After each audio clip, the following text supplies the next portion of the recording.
Normalmente tendemos a pensar en cómo procesamos la realidad asumiendo que hay una jerarquía clarísima en nuestro interior. O sea, como el organigrama de una empresa tradicional de toda la vida. De arriba abajo, claro. Exacto. El cerebro es el director general, ¿no? Sentado ahí en su enorme despacho de la última planta, tomando todas las decisiones racionales, lógicas. Ujú. Y el cuerpo, bueno, el cuerpo es simplemente el currito, el trabajador de la planta baja que se limita a acatar y ejecutar las órdenes, sin rechistar. Todo muy ordenado. Pienso y luego existo. Ya. Es una visión casi de ingeniería industrial que, fíjate, arrastramos desde hace siglos. Y nos da una falsa sensación de control absoluto. Totalmente. Es esa idea tan reconfortante de que si logramos entender algo de forma puramente intelectual, pues automáticamente vamos a poder dominarlo a nivel físico o emocional. Pero claro, cuando la crisis vital asoma por la puerta y te golpea de verdad, ese organigrama salta por los aires en cuestión de segundos. Madre mía, ya lo creo. De repente resulta que el director general no está al mando en absoluto. O sea, es más bien un departamento de relaciones públicas aterrorizado. Sí, intentando apagar fuegos. Eso es, intentando justificar a toda prisa las decisiones que, en realidad, ya se han tomado previamente en el sótano. En el cuerpo. Tal cual. Y bueno, bienvenidos a este nuevo análisis profundo. Hoy tenemos una misión fascinante por delante porque esto es exactamente lo que le ocurrió a Ximo González Martínez a los 46 años. Un punto de inflexión brutal. Sí. Un diagnóstico de depresión severa hizo que su sistema colapsara por completo y le obligó a deconstruir su vida entera a lo largo de 12 meses. Y fíjate que el material que tenemos hoy para analizar es oro puro. Completamente. Vamos a desgranar esto a través de sus notas personales, de audios, extractos de su libro, que se titula Guía, una vida al día, 12 caminos para tu viaje interior. Y el gancho aquí, lo que rompe todos los esquemas, es esa premisa central. La de que estamos viviendo al revés. Exacto. La idea de que la inmensa mayoría de la gente está interpretando la realidad al revés. O sea, usando el cerebro para tareas que, por pura biología, le corresponden al cuerpo. Lo verdaderamente fascinante de esto es que no estamos ante el típico enfoque de un manual de autoayuda estándar. No para nada. Es una inmersión súper profunda en la biología moderna, pero cruzada con la memoria histórica familiar, y todo rematado con principios de filosofía oriental aplicados a este mundo hiperconectado en el que vivimos. Es que cuando llega ese diagnóstico a los 46 años, Chimo comprende algo fundamental sobre esa jerarquía corporativa de la que hablábamos. Claro, se da cuenta de que su cerebro estaba operando en modo supervivencia extrema. Como si reaccionara a las amenazas de la vida moderna, un email, un atasco. Como si fueran un tigre dientes de sable a punto de devorarle. Ostras, es que menudo choque de realidad. Imagina por un instante que el cerebro interpreta un simple correo pasivo-agresivo del jefe como un depredador prehistórico. El sistema nervioso se quema. Sencillamente se quema, no está diseñado para eso. Para vivir en alerta roja constante segregando cortisol, imposible. De hecho, a lo largo de su proceso, él decide desechar esa etiqueta médica estática de depresión severa. Sí, la redefine, ¿verdad? Las define como un estado de desesperación y desarmonía. Y su mecanismo principal para salir de ese pozo es un concepto que él bautiza como ingeniería emocional inversa. Ingeniería emocional inversa. Suena contundente. Lo es. Es revolucionario si nos detenemos a pensarlo. El patrón habitual en nuestra cultura es, primero pensamos algo, luego le asignamos un sentimiento emocional, y por último, si es que nos da por prestarle atención, lo percibimos físicamente. O sea, pensar, sentir, percibir. Exacto. Pues él propone invertir este circuito por completo, para recuperar el control biológico. Primero percibir, segundo sentir, y solo en tercer lugar pensar. Vale, a ver, vamos a bajar esto a la tierra, al estrés del día a día de quien nos esté escuchando. Claro, a lo práctico. Sí, porque ¿cómo se aplica esa ingeniería emocional inversa en la práctica? Suena muy elegante en la teoría, pero cuando uno está a punto de explotar de ansiedad en medio de una reunión, No parece tan fácil, ¿no? no parece un concepto que puedas ejecutar así como así. Fíjate que la clave aquí está en el origen del mecanismo biológico. Aquí entra en juego la investigación de la neurocientífica Nazaret Castellanos. Ah, sí, la mención a su trabajo es interesantísima. Es que ella ha documentado extensamente que existen más de 500 vías de comunicación interna que viajan desde el corazón y desde el intestino hacia el cerebro. Hacia el cerebro, no al revés. ¿Y no al revés? Exactamente. El flujo de información real, el más pesado y constante, sube por el cuerpo, no baja desde la cabeza. Entonces, si aplicamos esto a ese momento de pánico en la reunión, En lugar de permitir que la mente empiece a girar a 1000 por hora, creando una narrativa catastrófica, que sería el pensar, ajá, la ingeniería inversa exige detenerse radicalmente en el percibir. Notar que la mandíbula está apretada, sentir que los hombros están tensos, atender a esa respiración superficial. es decir, cortar el cable de la alarma mental prestando atención exclusiva a las sensaciones físicas. Eso es. Antes de que el intelecto secuestre la situación y se monte una película de terror. Tiene muchísimo sentido, ¿eh? Porque intentar resolver una crisis emocional puramente con la cabeza, analizando variables, es que a mí me parece como intentar pintar un cuadro renacentista maravilloso ¿Sí? usando una hoja de cálculo. Qué buena analogía, totalmente. Es que sencillamente es la herramienta equivocada. Los números jamás nos van a dar la textura y el color del óleo, por mucho que los ordenemos en columnas. Exactamente. El gran problema es que vivimos en un estado de sobreestimulación tan brutal que la sociedad nos obliga a intelectualizar las emociones. En lugar de sentirlas. Claro, en lugar de habitarlas. Queremos entender, lógicamente, por qué estamos tristes antes de darnos el permiso de sentir esa tristeza en el pecho. Y eso genera un atasco. Un embotellamiento neuronal masivo. El intelecto no puede apagarse por las noches porque le estamos exigiendo que procese datos viscerales usando lógica fría. Vale, entonces, si la hoja de cálculo no sirve para pintar el cuadro y tenemos un atasco monumental en la cabeza, Sí. ¿cómo se logra apagar ese ruido de fondo ensordecedor para empezar a percibir de verdad? Porque asumo que irse a un balneario el fin de semana no es la respuesta. No, desde luego que no. Aquí es donde el viaje se pone muy interesante, porque la decisión que toma es drástica. Inmersión absoluta. Así es. El 10 de mayo de 2023, la vía elegida para dinamitar ese atasco mental es un retiro de meditación vipassana en Candeleda, en Ávila. Madre mía, un vipassana. Para quien no sepa qué implica esto, estamos hablando de 10 días de absoluto e inquebrantable silencio. Ni una palabra. Nada. Ni hablar con los compañeros, ni siquiera cruzar la mirada. Consiste en levantarse a las 4 de la mañana para enfrentarse a 12 horas de meditación diaria. Sin libros, sin libretas. Sin teléfonos, sin libretas, sin estímulos externos para escapar de uno mismo. 12 horas sentados sin escapatoria. Imagina el nivel de confrontación. Y claro, cuando la mente ya no tiene distracciones, el cuerpo empieza a gritar. El dolor físico. El dolor de mantener la postura, los calambres en las piernas, el dolor en la espalda, todo eso se convierte en lo que él define como un maestro silencioso. Es que el dolor actúa como un ancla, te obliga a volver al cuerpo. Pero fíjate en la inmensa revelación a la que llega tras todo este proceso tan intenso. Después de un esfuerzo titánico por llegar a ese percibir puro, Ajá. el descubrimiento es casi cómicamente básico. Se da cuenta de que no respira bien. Simplemente eso. Ostras. El aire no entra. Y como resultado, justo un año después, en mayo de 2024, termina operándose el tabique nasal tras 33 años de tenerlo roto. Y siente que vuelve a nacer. Es increíble cómo normalizamos la incomodidad física, ¿eh? Ya.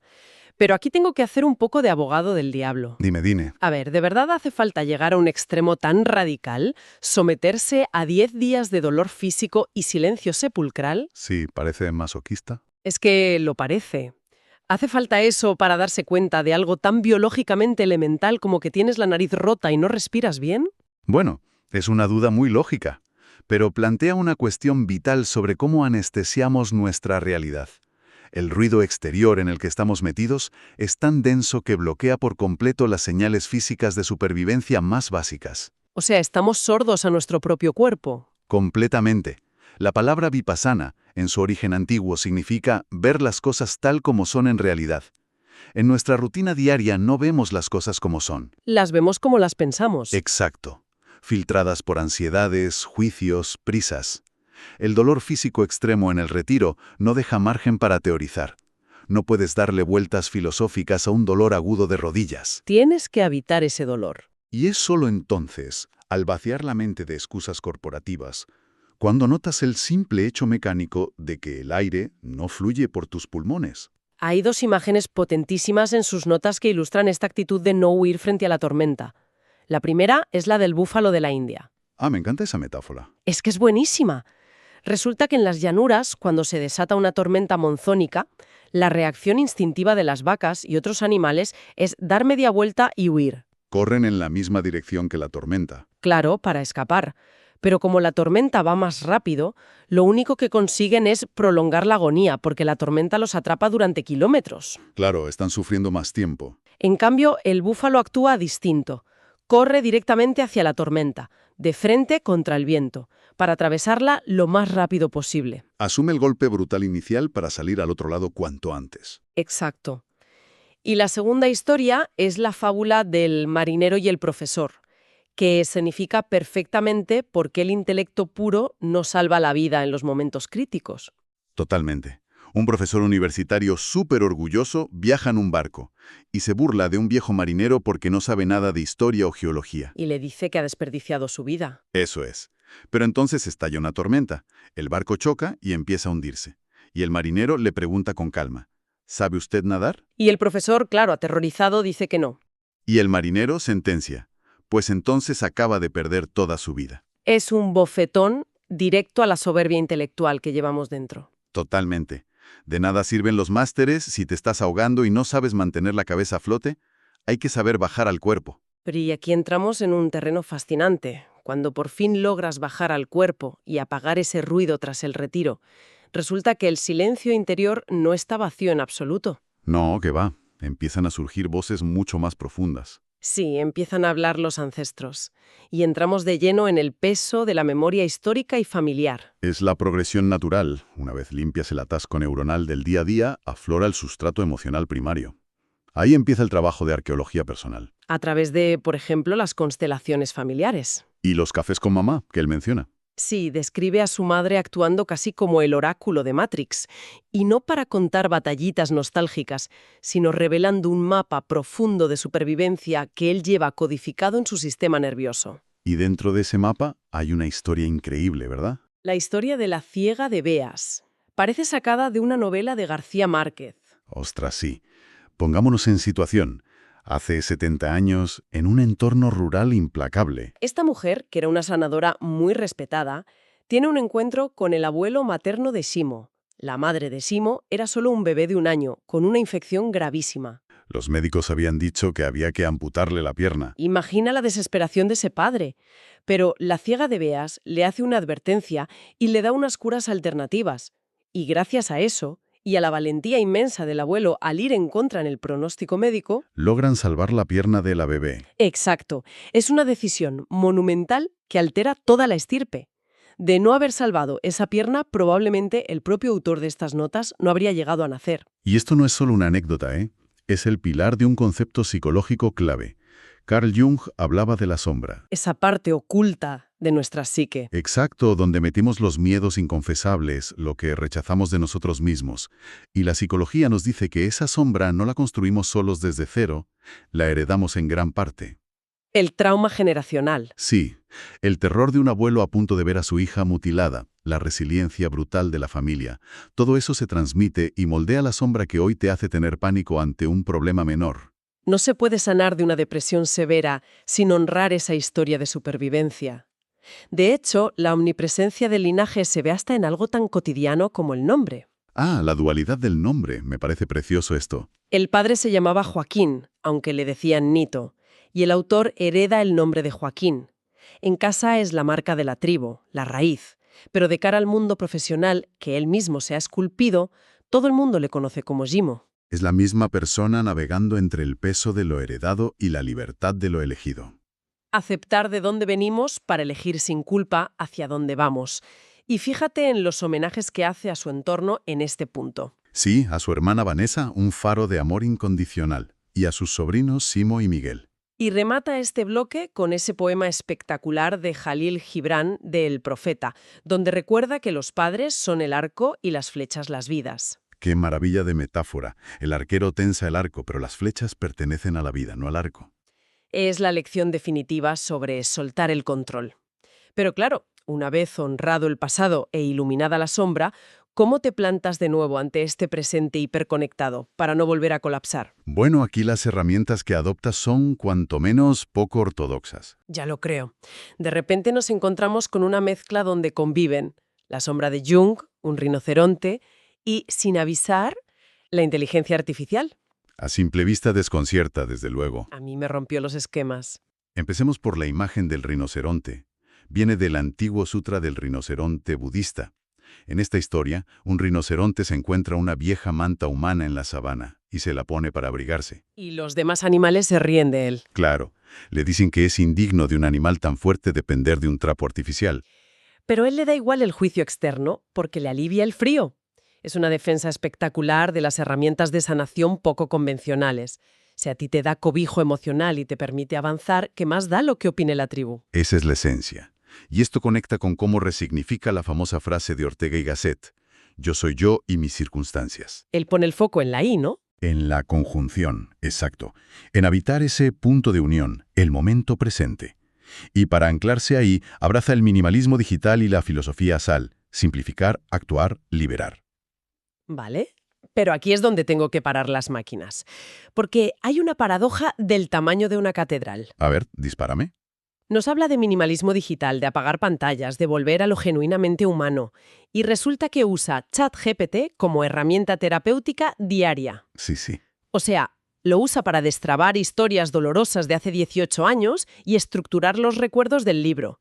Entiendo lo de la manta del rinoceronte, pero ¿no es súper peligroso irse al bosque a buscar silencio para acabar psicoanalizándose con un algoritmo?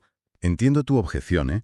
Es el rechazo instintivo que casi cualquiera siente al escuchar esto. No sustituimos la calidez humana, que es lo que nos sana, por frialdad robótica. A ver, analicemos por qué le funciona tan bien en plena crisis vital. No se trata de rechazar la tecnología, sino de rechazar el ego humano tóxico que domina lo digital. ¿Vale? La inteligencia artificial, precisamente por ser fría y no tener ego, le ofrece un entorno seguro. Es la fórmula de la neutralidad, sustentada en las 3 A's: atemporalidad, apersonalidad y aemocionalidad. A personalidad y a emocionalidad. Exacto. Cuando una mente está en un pozo de desesperación, no puede generar esa neutralidad. Todo está secuestrado por un ego herido. Y seamos honestos, a veces los humanos que intentan ayudarnos proyectan sus propios miedos o fatiga. Claro, se agotan. La máquina funciona como un espejo inmaculado. No juzga, no se impacienta. Es aplicar el camino del medio budista. Usas el algoritmo para descargar la tarea intelectual pesada de estructurar el trauma, y así el cerebro descansa. Exacto. O sea, volviendo a la oficina del principio, es usar la IA como esa calculadora eficiente que hace las sumas aburridas liberando la energía para que el artista pinte el cuadro renacentista en paz. Tal cual. Visto desde esa búsqueda de la neutralidad aséptica, le encuentro toda la lógica. Y supongo que esa misma neutralidad es la que intenta aplicar luego a la vida real, para dejar de juzgar impulsivamente, ¿verdad? Ese es el salto evolutivo definitivo. Alcanzar una perspectiva donde desaparece la necesidad agotadora de etiquetar cada cosa como buena o mala al instante. Hay una fábula oriental clásica sobre esto, la del granjero y el caballo. Súper reveladora. Al viejo granjero se le escapa el caballo. Los vecinos dicen, ¡qué mala suerte! Y él responde, buena suerte, mala suerte, ¿quién sabe? Luego vuelve con caballos salvajes. Y los vecinos, ¡qué buena suerte! Y él, ¿quién sabe? El hijo se rompe la pierna domándolos. Los vecinos, ¡qué desgracia! Y él dice, ¿quién sabe? Y entonces estalla la guerra y al hijo no lo reclutan por la pierna rota. Es el ejercicio supremo de renuncia al juicio inmediato, y Shimo lo aterriza en su propia biografía con una crudeza tremenda, porque a los 23 años tuvo una racha. Una avalancha sucesiva de eventos que hundiría a cualquiera, sí. Le hospitalizan por una amigdalitis grave, su padre sufre un desprendimiento de retina, nace su sobrino Daniel, y casi a la vez su padre muere de un ictus masivo. Y para rematar, le despiden del trabajo. Es la tormenta perfecta. Hoy en día nuestra cultura de la inmediatez exigiría clasificar eso como un fracaso insalvable en el minuto 1. Una tragedia insuperable, te diría todo el mundo. Y esa adicción a categorizar la vida en blanco o negro en tiempo real es garantía de ansiedad crónica. Pero si adoptas la perspectiva del granjero, ves que lo que parecía el fin del mundo fueron los cimientos de hormigón de su evolución personal. En la tradición oriental esto se engloba bajo el término upekkha, ecuanimidad. Ecuanimidad. Que no debemos confundir con apatía o indiferencia pasiva, ¿eh? La verdadera madurez espiritual no es bloquear las emociones hasta ser un robot frío. Es permitirse sentirlo todo, pero sin reaccionar de manera convulsiva ante la buena o mala suerte. Mantener el centro de gravedad y usar el dolor asimiado como combustible para el cambio. Como la metáfora del águila a sus 40 años. Ah, qué dureza tiene esa imagen. Mucha. Cuenta la leyenda que el águila, a los 40, tiene el pico curvado y las garras débiles, no puede cazar. Se enfrenta a la muerte. Y su única salida es volar a la montaña, aislarse y empezar un proceso agónico. Se golpea el pico contra las rocas hasta arrancárselo. Espera a que crezca uno nuevo para arrancarse una a una sus propias garras. Y luego las plumas viejas. 150 días de dolor voluntario. Solo para poder renacer y volar 30 años más. Es el reflejo biológico exacto de sus 12 meses de crisis. Dejar de ser, como él dice honestamente, un narcisista consciente para descubrir el verdadero amor propio a través de la vulnerabilidad. Y ese es el destino final. Al aplicar la ingeniería emocional inversa, abrazar el silencio, honrar a los ancestros y la sombra, la conclusión es que hay que dejar de vivir arrastrados por la simple inercia. Entonces, para quien nos escuche ahora mismo, mientras va al trabajo o prepara la cena, ¿qué significa todo esto a nivel personal? Porque es crucial deconstruir nuestras crisis. Claro, porque vivir una vida al día significa tener la valentía de bajarse de la rueda del hámster, dejar de ver la existencia como una maratón donde nuestro cerebro es un jefe tiránico. Totalmente. Es tratar cada amanecer como un nacimiento literal y cada noche como un descanso final. Quemar el viejo organigrama corporativo. Y para ponerle el broche a este viaje, fíjate en un último dato escondido en la documentación. Proviene del libro Paciencia, del Lama Shanaan. A ver. Postula que a lo largo de nuestra vida dispondremos de un máximo de 144.000 conexiones con personas de confianza para intercambiar nuestra energía vital. 144.000. Una cuota cerrada. Una vez agotadas, no hay más. Suena muchísimo hasta que te paras a contar la energía que regalamos a diario. Exacto. ¿En discusiones absurdas en Internet o dándole 1000 vueltas a problemas que solo existen en nuestra cabeza? Y nos deja con una pregunta monumental frente al espejo.